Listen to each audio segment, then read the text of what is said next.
چې نورو آیاتونو نه او د احادیثو نه د قبر ژوند ثابت دی. مختلفو احادیثو کې تذکره د عذاب قبر شوی دا. یو حدیث کې راځي نبی پاک علیه الصلاة والسلام فرمای ان هذه الامه تبتلى في قبورها. یو ځل نبی پاک علیه الصلاة والسلام په شپږو قبرونو باندې تیر شو. تپوس کوي چې دا څوک پیژني چې دا څوک دي. یو صحابیو فرمایل چې دا مخکینی خلک دي تیر شوي دي د کفر په حالت کې. نبی پاکو فرمایل دوی ته په قبر کې عذاب ورکېدی شي. وی فلولا الله تدافنو، وی که چرته دا یره ما سره نه وی چې تاسو به د مړو ښخول پرېږدئ لدعوت الله، وی ما به د الله نه دا دعا کړې وي ان یسمعکم من عذاب القبر الذي اسمع منه، وی ما به د الله نه دا دعا کړې وي چې دی قبرونو باندې څه تیریږي او دوی کوم ژړا او فریاد کوي او زی اورم چې دا تاسو هم اورېدلی وي، خو لیکن د دې نه یریږم بیا به تاسو مړي ښخول پرېږدئ. بل حدیث پاک کې راځي نبی پاک علیه الصلاة والسلام فرمای ان الموت لیعذبون فی قبورهم، و یقینا مړو ته د دوی په قبرونو کې عذاب ورکولی شي حتی ان البهائم لتسمع اصواتهم، څومره څاروي چې دي د دې مړي او فریاد د عذاب چې کم تکلیف دی او دا چغې وهي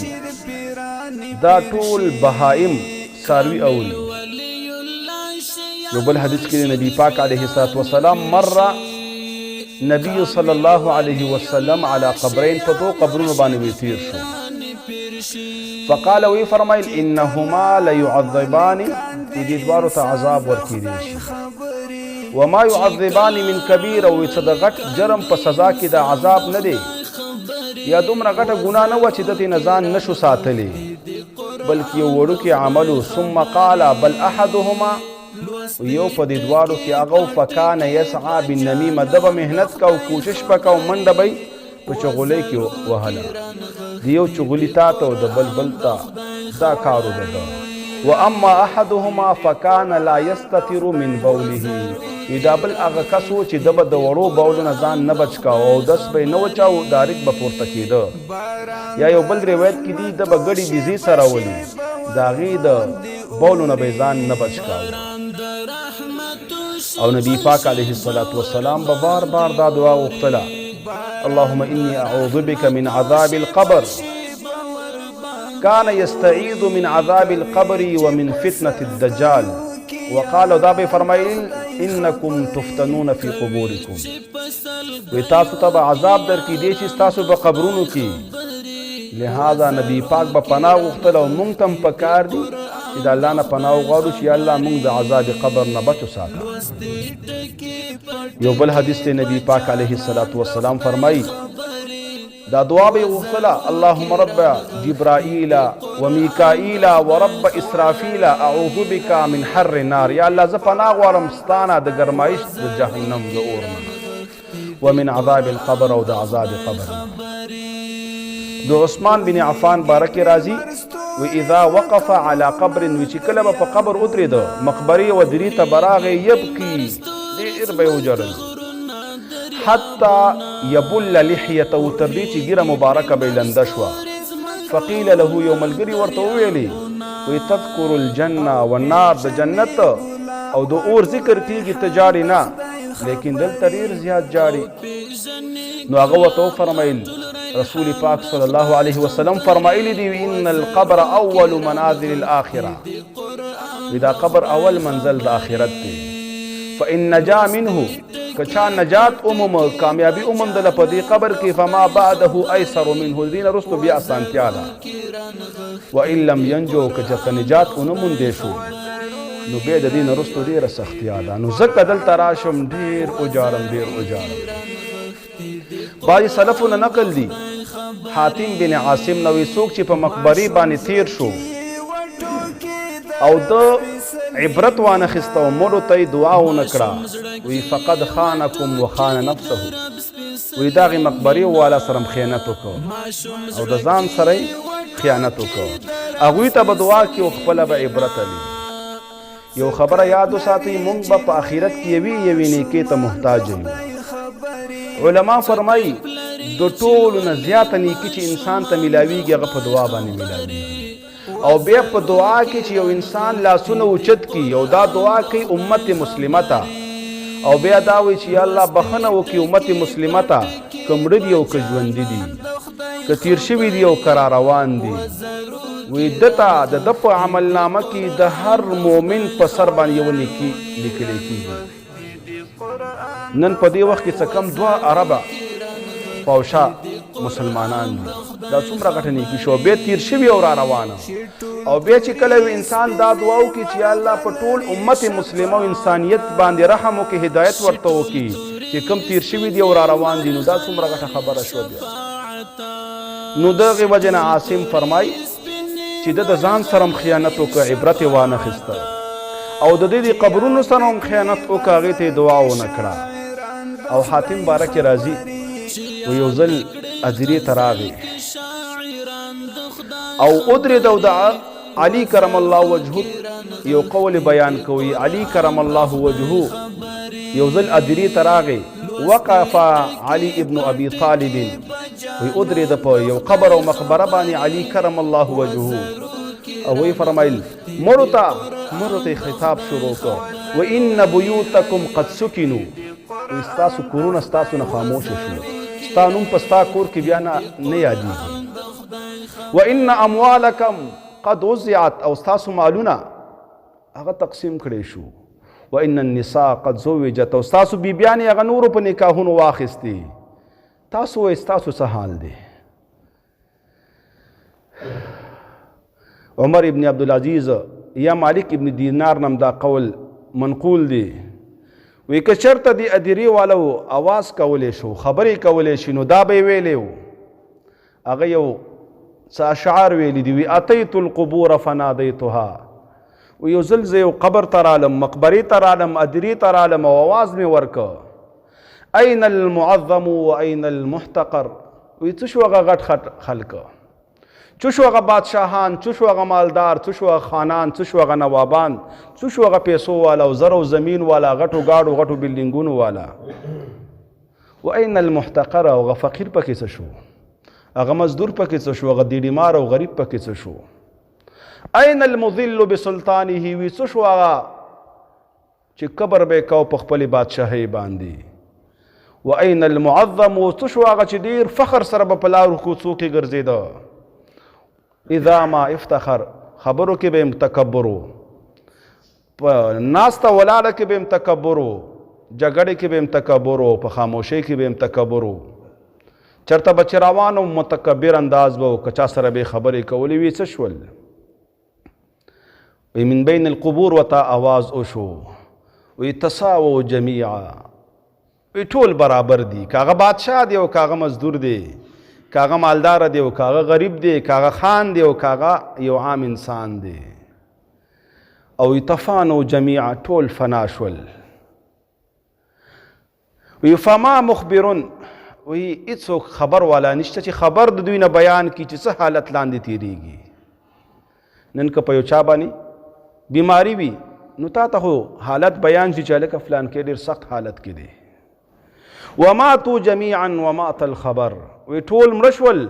وی خلکو پرې دغه خبر هم مړ شوه خبر هم څوک نه راوړي چې لاندې څه حالت دی زموږ د کلي نوابان او خانان غریب مزدوره نران او ښځې ټول پراته دي د خبر نه هم څوک نه دي خبر چې څه حالت دی شاعر به وی تروح و تغدو وصار کیږي او ماښام کیږي بنات الثرا بنات الثرا چنجو ته ویلی شي د خان صاحب چنجو سره کار دی د خان په بدن باندې وی چنجي ګرځي وتمحى محاسن تلك الصور وی ورانی د دې خان او د دې نواب او د دې بادشاه او د دې مزدور او د دې انسان هغه محاسن د شکل او صورت بنات الثرا هغه چنجي لګیا دي په سترګو د دغه انسان کې په غوږونو د دغه انسان کې په اننګو د دغه انسان کې په خولې د دغه انسان کې په خېټه د دغه انسان کې. نن خو موږ دا سوچ نه کوو چې حلالا وړی خېټې ته ګزارو که حرامه. سبا به ګوره ستا خېټه ستا د آواز دی او ستا غوښه د چینجو خوراکي. نن خو موږ دا تمیز نه کوو چې د خولې نه غیبت وباسو که دروغ وباسو که تهمت په چا باندې لګو که چا زړه دردو که چا ته فایده رسو. تمحا محاسن تلک الصور. وی بیا هغه شاعر وی فیا سائلی، وی ای زمانہ سوال کون کیا، ای زمانہ پختنه کون کیا عن اناس مزو د هغې خلکو باره کې چې هغه مخکې تیر شوي دي. اما لک فیما مضا معتبر، وی تا د پاره په هغه تیر شوو خلکو کې څه عبرت شته؟ څه عبرت دې ترېنه واخیسته که وا دې نه خیسته؟ څه ځان د پاره یې څه وکړل که و دې نه کړل؟ او بیا وی ما ته د چینجو یو خبره وکړه، وی اکلت المقلتین، وی تاسو خبرې چې په دې سترګو به یې په کوم انداز د کتل، وی هغه سترګې مې ترېنه وخوړلې اول. وفصلت بین الساعین، وی اډوکې مې ترې جدا جدا کړل، یوه ګوته د بلې نه و، یو لاس د بل لاس نه و، خپه د اندامونو نه. ابو حاسم یو تابعي دی، وی هغه یو ځل راغی یو صحابي نه تپوس وکړه، وی څه وجه ده چې موږ نن د مرګ نه یریږو، صحابه به نه یریدل. هغه خو ډېر ښایسته خلکو. نن زموږ زمانې ته راشه موږ څومره یره کوو. هغه ورته په دوو خبرو کې جواب ورکړه، وی لانکم عمرتم الدنیا وخربتم الاخره، وی ځکه تاسو دنیا جوړه کړې ده او آخرت هم خراب کړی دی. او وی څوک چې د آباد کور نه وران کور ته ځي نو خامخا به خفه کېږي. نن که څوک مونږ د کور نه راونیسي او چې بېګا ته شپه به ده د پاټلۍ په غاړه باندې کې، په دې زوړ کنډر کې به یې کې، په دې شاړه کې به یې کې، نو ما ورته به څومره خفه یو. خپل مور او پلار او بچي، ښځه، ګاونډیان او ملګري، خوراک او څښاک هر څه پاتې کېږي او یو شاړې ته ځو. ایوب بادشاه باره کې راځي، وی هغه یو ځل اعلان وکړ چې زما په رعایت کې او زما په دې خلکو کې د ټولو نه قمقل سړی کمی، هغه ته زه یو انعام ورکوم، نن یو ایوارډ ورکوم. د بادشاهانو پخوا عجیبه غوندې خویونه او عادتونه به و، وزګارو بل کار به نه و. وزیران یې لګیا کړل، کور په کور، کلی په کلی، پټو میدانونو ښارونو کې ګرځي، تر دې چې یو سړی پیدا کړ چې د هغه سره خبرې وکړي نو پته ولګېده چې واقعي دا سړی ډېر ساده او ډېر قمقل دی، په خبره نه پوهېږي. بادشاه ته راوستلی شو، بادشاه ترې نه خبرې واخیستې، نو بادشاه ته م علم وشي واقعي زما په رعایت کې دې نه قمقل نشته، نو هغه یو غټ ایوارډ ورکړ، پیسې، سونه وغیره یې ورکړه. دا سړی وی کور ته راغی، څه موده پس د ده کار ډېر خوش و، هغه کور یې جوړ کړ، غواګانې او میخې هر څه. وی څه ډېره موده پس دارالخلافت او ښار ته راغی او زړه کې یو احسان و چې باچا خو ما سره ډېر احسان کړی، زم د دې باچا تپوس کوم. ډېر کلونه پس چې کله د باچا دروازې ته ودرېږي نو باچا خو هر سړی خپل ځان ته نه پرېږدي، هغه تپوس کوي ته څوک یې؟ وي زه هغه کس یم. باچا په دې وخت کې په حالت نزع کې دی، بیمار دی او د مرګ بیمار دی، مړ کېږي بقایا. نوکر راځي اجازت طلب کوي چې هغه سړی راغلی دی. بادشاه وی رایولې. بادشاه په دې حالت کې ډېر سخت جاړي، وی دا قمقل سړی چې کله ته کېناسته، وی دا واقعي چې قمقل و، هغه حالت بیماری کې دی، وی دا ورته خاندي. بادشاه سلامت څه حال دی؟ وی زه خو روان یم. وی چېرته روان وي؟ بلې دنیا ته. وی بادشاه هسې جاړي، ته خو بادشاهي ګوره ما ته دې دومره څه راکړل چې ځان ما نه دې بادشاه جوړ کړل، کور مې هم شته، غوا مې هم شته، میخه مې هم شته، ستا څه غم دی؟ ته بلې دنیا ته ځې نو تا سره خو څه کمی نشته، هلته به دې بلډینګونه وي، هلته به دې کورونه وي، هلته به دې ښځې وي، هلته به باغونه وي، هلته به خوراکونه وي، هلته به دا وي او هلته به دا وي. بادشاه وایي جاړم په دې چې زم خو څه مې نه دي تیار کړي هغې دپاره. وی دې قمقل سړي ورته وویلې کوم ایوارډ چې تا ما ته راکړی او د هغې صحیح حقدار خو ته تا سره هر څه و، بیا دې اسم نه دي کړي د هغې ژوند دپاره. یقین وکړه نن موږ ټول د هغې بادشاه په شان قمقل یو. د دنیا دپاره سلفو به فرمایلي وي د دنیا دپاره دومره محنت وکړئ څومره چې په دنیا کې اوسېږي، او د آخرت دپاره دومره وکړئ څومره چې د هلته ژوند دی، هلته نه ختمېدونکی ژوند دی، او دلته څو ساعت او څو ګنټې او څو منټونه دی. او بیا مونږ د اهل ځلې او دا محنتونه او دا منډې څه دپاره کوو؟ اسلف یو عالم باره کې راځي و هغه به فرمیل مونږ ګټه وټه او منډه یخني او ګرمي برداشت کوو دې دپاره چې نوم مې جوړ شي، خلک راته خان صاحب ووایي، نواب صاحب ووایي، حاجي صاحب ووایي او مالداره صاحب ووایي. جامه مې لږه ښه شي، لباس مې برابر شي او مکان مې لږ عظیم الشان وي. وایي تا ته پته ده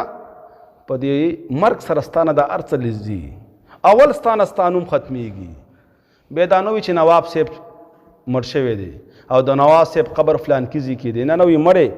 چې میلمانه م راشي هلکه وایي دا مړي کور کوم ځای کې دی؟ وایي دا مړی کوم ځای کې کیدو؟ هلکه وایي مړی راواخلی. او بیا د رب العالمین عجیبه قانون دی، که چېرته پلار مړي هغه خوږ بچی اواز کیږي د کور نه، وي هغه خپل خپلوان راشي چې دا مړی اوچت کي. که پلار مړي بچی راشي او که بچی مړي پلار راشي، که ښځه مړي خاوند ورشي، ماما او خورۍ خپل خپلوان راشي او تا د کور نه بهر کي، پردي نه راځي. دا هم ستا دپاره لوی عبرت دی، لوی عبرت دی. او بیا دې په کم طرف باندې وړي؟ د ادرې په طرف باندې دې وړي. ستا نه ستا نوم لاړه، جامه دې لاړه، کفن دې لباس شو، مکان دې قبر ځای شو. دلته څه پکار دي ستا دپاره او څه پکارېږي ستا دپاره؟ دا درسونه چې کېږي ډېر یو لوی مقصد دا وي چې مونږ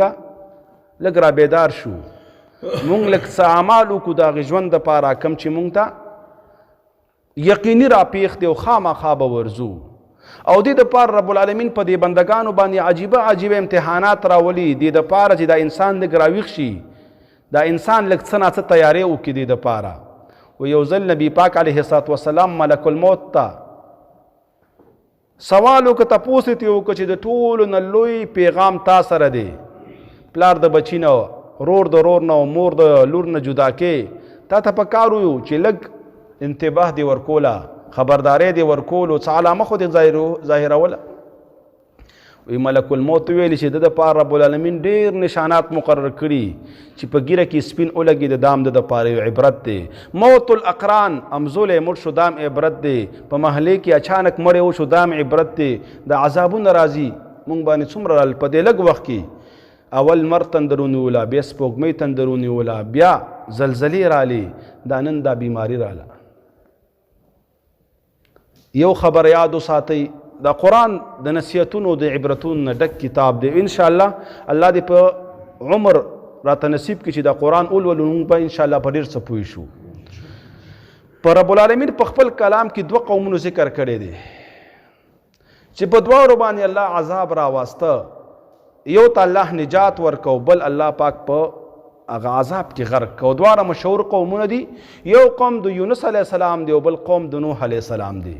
قوم د یونس علیه السلام هوښیار و چې کله د عذاب علامې وکتې فوراً راووتل او په ژړا او په فریاد ګناهونو نه توبه او ځان تسلیم که الله تعالی ترې عذاب واپس که. دویم قوم د نوح علیه السلام و. نوح علیه السلام ته الله حکم وکړ چې د قوم باندې عذاب راولم، کشتۍ جوړه که. هغه کشتۍ جوړوي او ورسره خطاب هم کوي چې ګوره ایمان راوړئ، چا چې ایمان راوړه هغه به ما سره په دې کشتۍ کې نجات والا شي، او که ایمان یې رانوړه د الله خبرې ونه منله الله به هغه غرق کړي. هغوی به خندل، وایي موږ نه ویلې چې ته لیونی، نعوذ بالله من ذلک. وایي موږ ویلې چې ګوره اوبه کوم دې د کشتۍ باندې کار شروع کړی، د الله عذاب پورې خندا کوله، تر دې چې خپل بچی د نوح علیه السلام اوبه هم را شروع شوي. وفارت تنور، وروسته به راشي تنور نه اوبه راوخوټ کېدي، اسمان نه بارانونه شروع شول، کشتۍ ته ورسېده، کشتۍ اوچته شوه. په دې مقام کې نوح علیه السلام خپل بچي ته آواز کوي، ای بچیه راشه کشتۍ کې شور شه، ایمان قبول کا، کامیاب بشي. هغه څه وایي سآوي الی جبل یعصمونی، سآوي وایي زه به غر ته وخیږم، وایي زه به ماسک واچومه، زه به جومات پرېږدمه، زه به مسلمان سره لاس ملاول پرېږدم، کیدای شي دې سره بچ شم. اسباب اختیارول سنت طریقه ده، د دې خلاف څوک هم نه کوي او نه کولی شي. او تاسو ته په دې باندې ما تېره ورځ 6 احادیث یا 9 احادیث وویلې چې مختلفو طریقو سره نبي پاک اسبابو طرف ته ترغیب ورکړي چې اسباب استعمال کوي. لیکن دومره واوره چې د الله عذاب راشي، الله ته چې د توبه ویستې نه وي د الله عذاب نه ځي. که د یونس علیه السلام د قوم په شان شوي الله به نجات درکړي، او که د نوح علیه السلام قوم په شان شوي صرف خندا کې خپلې ګناه ته نه متوجه کېږي. او دا یاد وساته نن مونږ کې یو بل مصیبت دی، که څوک استاد جي خبره کوي دروغ خلاف نو موږ په ذهن کې ورته فلانکې سړی کېښودی چې دا دروغ خو هغه فلانکې سړی وایي مړه غیبت وایي ګوره هغه فلانکې ښځه غیبت کوي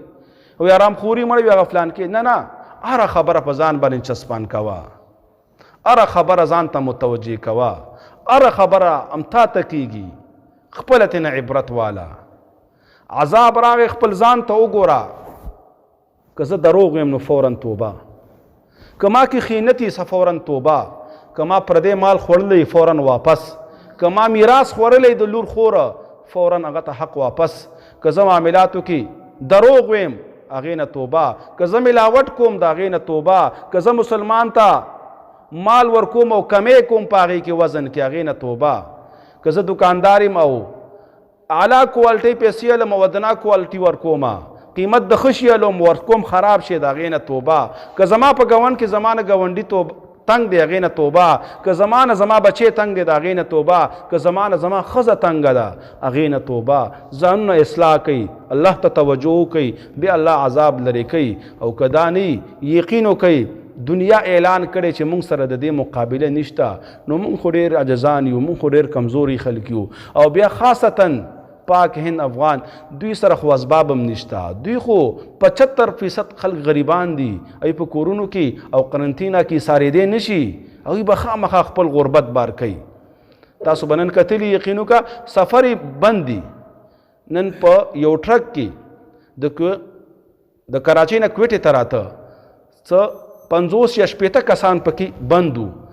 څه دپاره خپل غربت راخیستو چې خپل کور ته ورسیږي خپل روزګار ته ورسیږي هغه سرکار نیولی دي مونږ نشو کولی دا پابندي یعنې مونږ غریب خلک یو مونږ به خامخا خپلې غریبۍ مزدورۍ اکثره دیډیمار دي اکثره د روزانه دیړۍ والا خلک دی هغه به څه ګټي په دې باندې نه کېږي په دې باندې چې الله ته توبه وباسي او کېږي په دې باندې چې خپل ګناهونو باندې جړا وکړي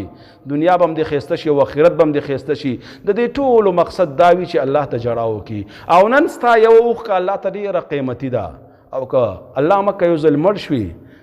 بیا د انسان اسم ډېر جاړي او دا وینا کوي په صورت مؤمنون کې به راشي اوله خبره دې مړي دا وي چې رب ارجعون یا الله ما واپس کی ارجع دا مفرد ده ارجعون جمع ده جمع نه تعبیر وکړه چې بار بار به دا وایي چې الله ارجعني یا الله ما واپس کی ولی تپوس دی کې ملائک څه دپاره لعلی اعمل صالحا فيما ترکت کلا چې زه لږ نیک اعمال وکړم منځونه وکړم تلاوتونه وکړم اذکار وکړم درس قرآن ته کښېنم نن به یو واده کوئ پرونه مولوي صاحب دا خبره کوله زمونږ درس الحمدلله غټیږي خو مولوي صاحب ویلي دا د کرونا وایرس وجه ده ټول یریږي انشاءالله که دا بیماري وي او که درس ته به راځو او دا واده به کوو چې هر کس به ځان سره بل راولو دا به زما او ستا دپاره فایدهمند وي زما او ستا فکر اخرت به تیاریږي یقین وکړه دنیاګانې خلکو ډېرې وګټلې او د ډېرو نه پاتې شوي ستا بادشاهان هم لاړل او نوابان هم لاړل ستا د کلي خانان هم لاړل او غریبان هم لاړل او ما تا به هم ځو یو ځل او هغه شاړه کې به م پرېږدي بیا به هم څوک تپوس هم نه کوي 3 ورځې به زما او ستا تپوس وي په 4مه ورځ ګوره بیا نشته مور ډېره مهربانه هغه به یو میاشت وجاړي یو کال به وجاړي د پلار نه بیا اخره کې هیر شي او پلار د بچي نه هیر شي هلته ځانځاني ده هلته به تا ته ستا عمل فایده درکوي او تا نه به رب العالمین خوشحالیږي د الطاف بای یو خبره کوي وایي جب تک سانس اس وقت تک چانس پس چې سا ختمه شو چانس لاړه الله ته جړا پکار ده رب العالمین ته فریاد پکار دی نو په دې مقام کې رب العالمین تا ته وایي چې ګوره مرګ در باندې راځي الله ته به ورځي څه وکړه لفظي ترجمې ته ګورئ کیف تکفرون څرنګه کفر کوئ تاسو بالله په الله تعالی باندې وکنتم او حال دا چې وئ تاسو امواتا تاسو اسم نه وئ نشوئ بین الصلب والترائب د میاندو په سینو کې او د پلار په ملاګانو کې وی والله رحم د مور ته راوستی او د هغې نه پسې تاسو ته په مختلفو ادوارو کې ژوند درکه فاحیاکم نو را ژوندي کړئ تاسو په دنیا کې ثم یمیتکم بیا به مرګ راولي په تاسو باندې ثم یحییکم بیا به را ژوندي کوي تاسو اخرت کې حساب دپاره ثم الیه ترجعون بیا به دغه الله ته تاسو واپس کړی شئ ترجعون مجهوله صیغه ده که ستا خوښه یو که ستا خوښه نه الله ته به واپس کېږي او د الله عدالت ته به خامخا ورځي یا الله مونږ کامیاب کړي وصلى الله تعالى على خير خلق محمد وعلى اله وصحبه اجمعين. اللهم صل على محمد وعلى ال محمد كما صليت على ابراهيم وعلى ال ابراهيم انك حميد مجيد. یا الله زمون گناهونه مونږ ته معاف کړي، یا الله زمون دعاګانې قبول کړي، یا الله زمون عبادات قبول کړي. رب العالمین دا شپه د قبر به خامخا په مونږ راځي، الله مونږ کامیاب کړي هلته، یا الله مونږ کامیاب بوتلی کړي، یا الله مونږ د عذاب قبر نه بچو ساتي، یا الله د نبی پاک شفاعت مو نصیب کړي. رب العالمین دا ملګري دي ډېر په محنت سره روزګارونو نه راشي، ښه ستړي وي، بیا هم درس قرآن ته کینی، کله کله درس هم وګد شي. یا الله دوی ته دې اجرونه ورکړي، یا الله خوشحالۍ ورته نصیب کړي. رب العالمین دوی په کورونو کې خیرونه واچي، یا الله دوی په عمرونو کې برکتونه واچي. رب العالمین دوی په مالونو کې برکتونه واچي. الہ العالمین ته رانه راضي شي. که ملګري څه حاجت وي، څه مشکل وي، یا الله د ټولو ملګرو حاجتونه او مشکلات د خپلو غیبي خزانونه پوره کړي. یا الله مونږ خپل ځان ته محتاج کړي او د دنیا خلکو ته مونږ مه محتاجه کړي. یا الله مونږ ځان ته محتاج کړي. یا الله په دنیا کې څومره خانان دي، نوابان دي، یا الله غم تا ته محتاج دي. یا الله زمونږ حاجتونه د خپل ور او درد نه پوره کړي. یا الله زمونږ لاسونه خاص تا دپاره وغوړې، یا الله د بل درد نه مونږ وساتي. یا الله په دنیا کې ایمان عظیمه سرمایه ده، تر مرګه پورې په دغه ایمان مونږ قایم او دایم وساتي. یا الله خاتمه زمونږ په ایمان باندې وکړي. رب العالمین دا کومه بیماری چې راغلی، یا الله مونږ ته دینه نجات راکړي. یا الله چې کوم عبرت دی زمونږ دپاره، یا الله هغه عبرت مونږ ته نصیب کړي. یا الله چې زمونږ نه د ګناهونو د توبې مطالبه کوي، یا الله زمونږ د ګناهونو نه توبه ده، یا الله توبه زمونږ قبوله کړي. یا الله مونږ اقرار کوو مونږ ډېر ګناهګار یو، یا الله مونږ ډېر ګناهګار یو، لیکن ستا رحمت هم ډېر لوی دی. او ستا نبی فرمایلی چې رب العالمین په خپل عرش باندې لیکلي ان رحمتي سبقت غضبي، چې زما رحمت زما په غضب باندې ډېر مخکې دی او ډېر لوی دی. یا الله هغه رحمت را متوجه کړي، یا الله هغه رحمت را متوجه کړي. یا الله زمونږ نه د عذاب لرې کړي.